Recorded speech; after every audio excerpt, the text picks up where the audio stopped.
Morning, guys. It is time to make some bread. So we're just gonna make, and I haven't showed you guys this one yet. I don't know why. This is really my everyday bread. I make this one. This is a sourdough bread recipe. I love to make sourdough. It's good to have around in case you can't get yeast. It's a good, if you're doing yeast or if you bought yeast for your preps or whatever you want to do, make sure you keep that yeast in the freezer because you're going to get it to the last way longer. My scale here, and I have my favorite bowl for making bread in. Now I've zeroed out my scale and I'm measuring all of this stuff in grams, guys, okay? So the first thing I want to start with is water. And I am doubling this recipe because I like to make it in a bigger pan than they say. But I will leave in the link below for if you're going to use a smaller pan. So I always use filtered water. It was a game changer when I started learning how to make bread, especially with sourdough. When I changed to filtered water, I had a lot more success with my starter as well as my bread. So now in all of my bread making, I use filtered water. And then you do want to make that bread or that water between 90 degrees and 95 degrees, and you'll get the best results from your starter. So here's my starter. I started it this morning. And you want in your starter, you're going to double this if it's 2.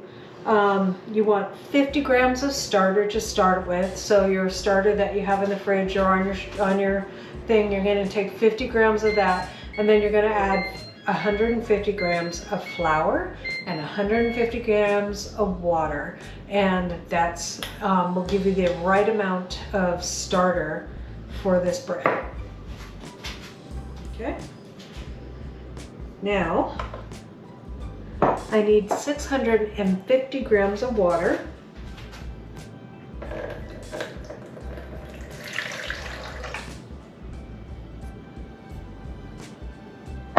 Grams.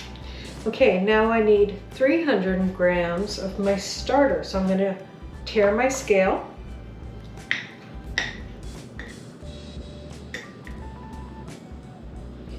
And my starter's floating nicely, so I know it's good. I see it floating around in my bowl. And that's a good sign that your starter's good and active. Put that back on there and tare it again. And this is a dough whisk, guys, so it's one of my favorite things ever. A normal whisk doesn't work as well. Because this will act as a whisk, but let that dough and that stuff go through. So you can just combine that together. There we go. Now, we're going to use 1,000 grams of flour. So I'm going to tare that scale. I love using the scale. When I use it, my bread just turns out better. Okay, we're at 630. There we go. What I like to do is I just kind of make, with my clean hands of course, a little saucer in there. And then I tare my scale again. Okay, here we go. So we're going to do 50 grams of oil. This is avocado oil. Just want to use a really mild oil. A lot of people like to use olive oil. I like to use olive oil when it's 40 grams of honey. And hopefully. So you want to tare the scale before you do that. Okay, and I'll let that sit on its side. And then we're going to put 20 grams of salt in there as well, guys. Okay.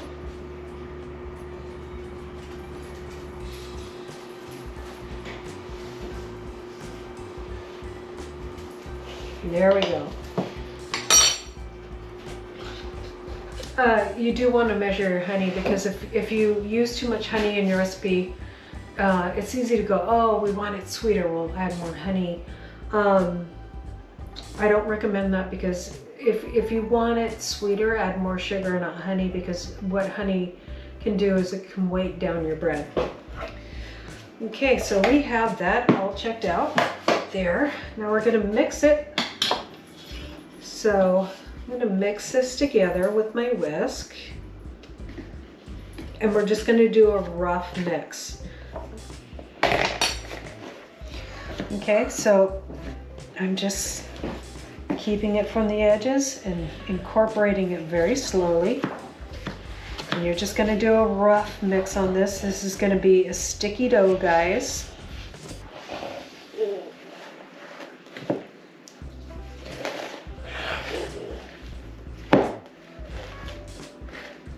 You guys can see it pretty good. So we're doing this rough consistency, guys. So I've gotten it this far, and now I'm going to get in there with my fan with that. And this is just making sure all that sugar and that salt is together, okay? Really well incorporated. You can get, with this honey, you can get little weird little spots in it, so you can get in there and you can crush those with your finger. And just make sure everything is combined well and incorporated.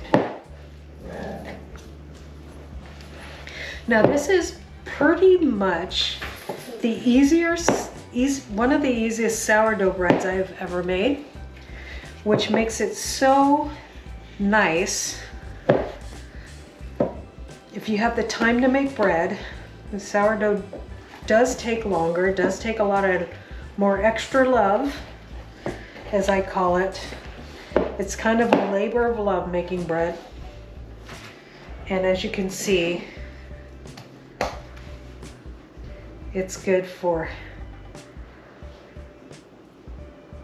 it's a lot of fun getting your hands dirty like this, guys. And so what I do is I just get one of these little things and then scrape off my hands. I haven't done a bread video in a while. The garden kind of took over my life and has still taken over my life. And I thought I needed to cook some bread today, so I was going to take you along. Usually I'm just kind of doing it around everything right now. And okay guys, we're back. Now our next step is our series of fluff and folds. Now what I'm going to do is I'm going to show you how I do this. I'm going to bring the camera in as close as possible so you guys can see. Okay, so I stick my hand in my bowl of water here first, and then I'm going to kind of reach around the bowl like that and pull the dough and turn it, and then I turn my bowl. And I'm going to do this about 4 times the first time, or until it starts to get stiff. See, when it starts to stick on your hands, you just pull it, fold it down, pull it, fold it down, pull it, fold it down. No special equipment at all for this stuff, you guys, unless you want to say the bread proofer is special equipment. Remember, you can just put your oven light on and have the same results, basically. Or unless your oven can go down to 100 degrees, because that's all the bread proofing setting is for. Okay, so it's starting to get a little stiffer, so I stop. Okay guys, now it's time for my last stretch and fold. The dough has changed a little bit, but I want to show you, it starts to smooth out. Okay, so just like before, whoops. Sticky dough, I forgot I need to wet my hand. Okay, and then stretch it, slam it down.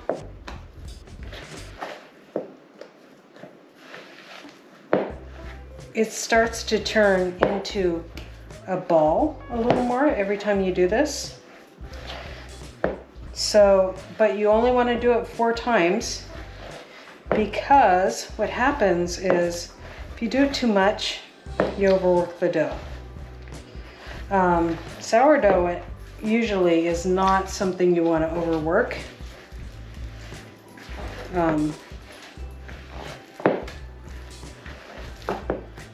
Okay, so that's kind of it, guys. That's the only thing you gotta kind of watch. The water sometimes will make it not stick on itself, so I don't always use the water. I saw that really good. I don't always use the water. So now we'll put this in and we'll let it rise for probably a couple hours, or until it fills this whole bowl up. So I'm lightly putting on this lid. Now, if I was using saran wrap at this point, I would use like a spray on top of my saran wrap, because you don't want it to stick to the saran wrap. You can ruin your dough that way. So just something I've learned over the years.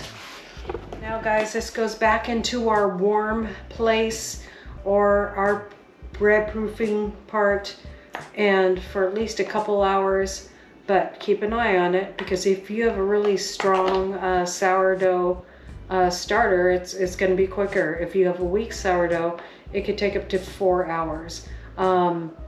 Since it's been in a warm, dark place for this whole time, it shouldn't take that long. It should take about 2 hours to get doubled in size. It already has increased in size a little bit, so we're going to go ahead and let it rise a little more, and then we'll prepare it for our pan, and then we'll let it go for the second rise in the bread pan. Okay, we'll see you back as soon as I'm ready to shape it for that bread pan. Hi guys, we're back because this dough is ready. Okay, so I have a nice clean counter here, and I'm just going to sprinkle a little dough on the counter, just like so. And we're just going to put our dough onto the counter. It's doubled and then some, so kind of have to hurry. So I have a dough, this is a bowl cleaner kind of thing, and then I use a dough scraper. This is mostly used in the application of noodles. It's got a little measuring thing on here, all that fun stuff. So I'm going to take my dough out of my bowl with this handy dandy tool.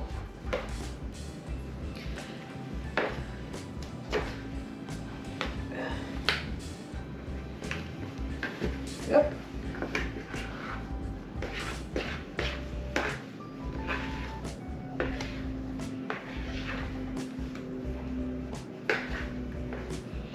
And so this is enough for 2, but I'm going to cut it up. I'm going to put some, this is such a sticky dough. This is the hardest thing about this recipe.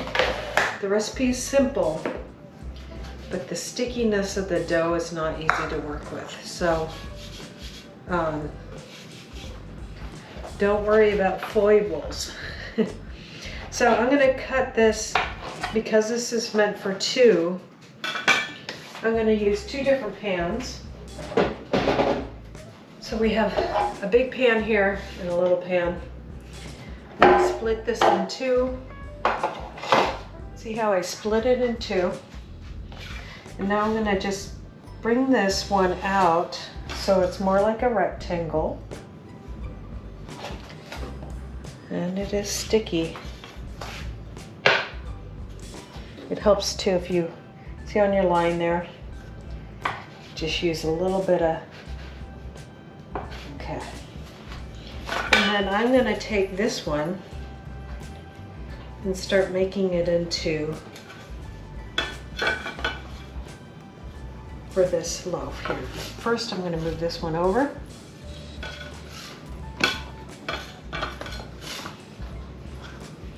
Get it out of the way. I'm gonna spread this one out a little bit more, and I'm gonna work sideways. Normally this, and then I'm gonna roll it, okay? And I'm pushing it onto itself. Now you're gonna get a lot of bubbles during this process because it doesn't like to be messed with. And so bubbles start coming out. Okay, and we just have it stick on itself. That's also a good sign that it fermented well. Okay. And then like so. Okay. Now this is the one I'm putting in this pan. It will fill out this whole pan. And we're going to spray that with some cooking spray generously. They say that these pans are non-stick, but they still have grooves, and this is what I'm using for my cooking spray. And then I'm going to put it seam side down.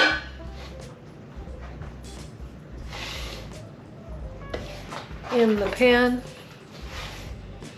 And then I'm just gonna kind of make sure everything's tucked in. You want all those seams tucked in. And then I'm gonna spread it out. And then that is good. So I'm gonna take my saran wrap here. I always have to do it this way. Like so. I'm gonna spray the top of my saran wrap so that my bread, when it rises, doesn't stick to it. Okay, and that goes back into my bread proofing for another hour, or until that dough is risen. So let's get to this one now.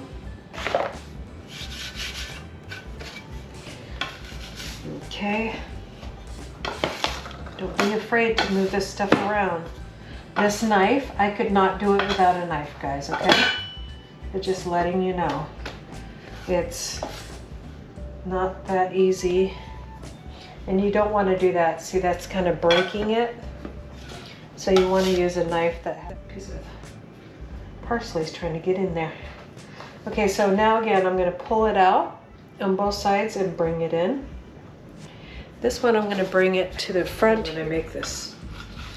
Okay, and then we bring it in, and it's sticking to itself. Pull it out,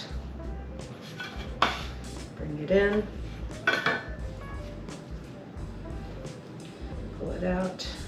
Okay, and now the rest we're just gonna roll up. I'm gonna go ahead and spray that as well.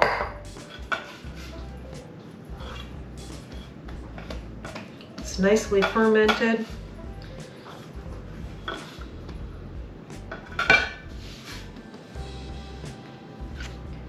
Okay. Now I'm going to use the knife also to pick it up and place it into my pan.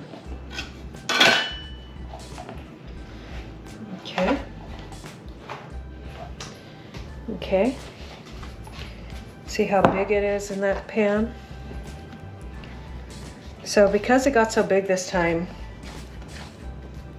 I could do 2 of these. So I'm just gonna spread it out, and that is gonna go ahead and fill up my whole pan when it's done, guys. So don't worry about that. Okay guys, half an hour ago, I turned on my oven to 400 degrees.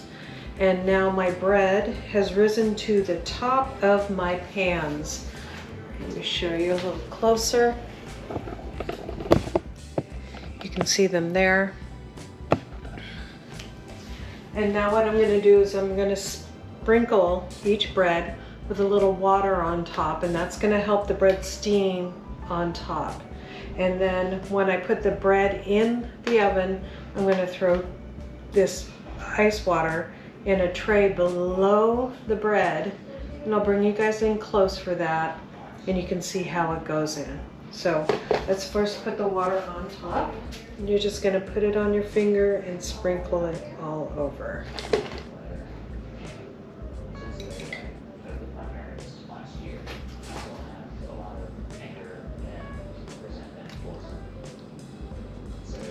Okay, it's got a little bit of bubble on top. I know that it's in a good place. It's to the top of my loaf pan here. So now let's get it in the oven. I'm gonna open my oven. See there, I got a tray in the bottom. I'm gonna stick both of my loaves of bread in. One,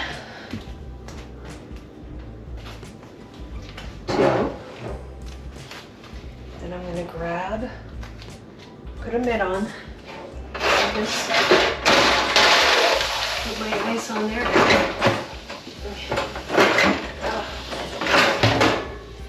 Close that door. Give me a timer for 30 minutes. Okay, 30 minutes and counting.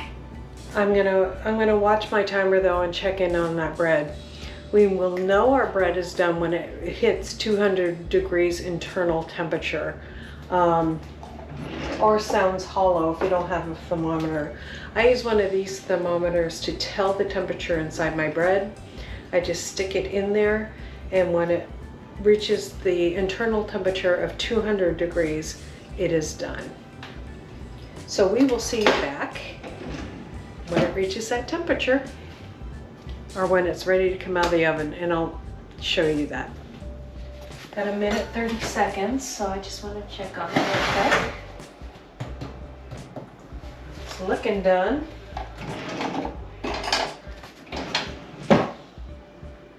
I always stick this in the side. Okay, it just needs a couple more minutes in time. Let me check this one. Okay, so this one's done.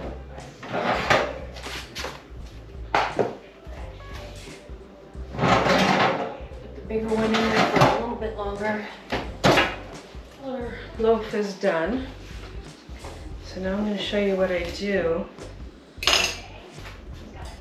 This is just a small loaf of bread. You can, with this recipe, save the other half in the fridge and just cook it later. There you go. We put it on a cooling rack. And then my little secret, this butter is partially melted. Normally I just grab the whole stick and run it over. But this I'm just gonna slightly just brush over the whole bit of bread. And it just keeps the top a little on the soft side because this is sandwich bread. So, and there you go. Now you're gonna go ahead and let this cool for 2 hours. And then it should be ready to eat and break into. It's done. It's at 200 degrees. So we're gonna take it out, and you immediately take it out of the pan, guys.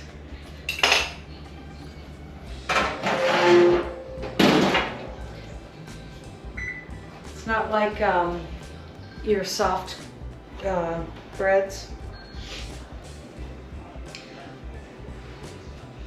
So if it's about 180 degrees, I always add 5 minutes, and that gets me to the 200 degrees in 5 minutes. So I'm gonna go ahead and just check. I can see that it's not sticking, but I'm just gonna double check.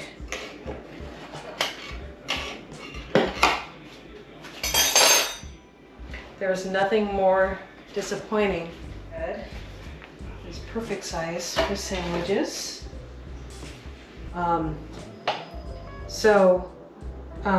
It is a very delicious, almost like something you'd buy out of a deli, It still has that homemade deli kind of taste, but holds up for sandwiches very well. I like it with French toast, grilled cheeses, and just your everyday sourdough sandwiches. Like, well, of course we had to make extra bread right now because of tomato season, right? So I got all these tomatoes over here straight off the vine,